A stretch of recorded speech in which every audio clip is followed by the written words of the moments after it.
ৰূপহীহঁতৰ নগাঁও নলতলী ৰাজ্যিক ঘাইপথত চালানী মাছৰ উজান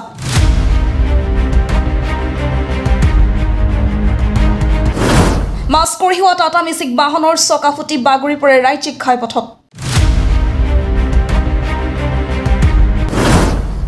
ৰূপহীহঁত আৰক্ষী থানাৰ অন্তৰ্গত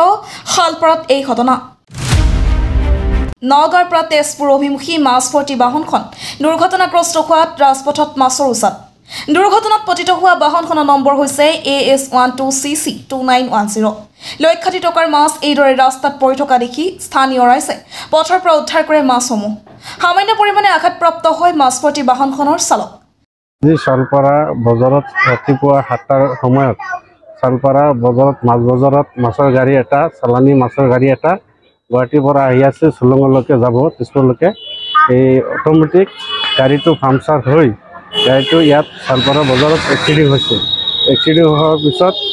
ৰাইজ ওলাই আহিছে অহাৰ পিছত ড্ৰাইভাৰক উদ্ধাৰ কৰিছে মাছকেইটা নিৰাপত্তাত ৰাখিছে আৰু মাছকেইটা ৰাইজে উদ্ধাৰ কৰি গাড়ীৰ মালিকক সমজাই দিছে দুৰ্ঘটনাত কোনোবা আহত হৈছে নেকি নাই দুৰ্ঘটনাত কোনোবা আহত হোৱা নাই অলপ দুখ পাইছে হাতত ট্ৰিটমেণ্ট কৰিব মালি হৈছে ক'ৰ পৰা ক'লৈ গৈ আছিলে গাড়ীখন এইটো নগাঁৱৰ পৰা তেজপুৰলৈকে যাব কি গাড়ী আছে AC গাড়ী গাড়ীৰ ভিতৰত কি আছিলে মাছ আছিল চালানী মাছ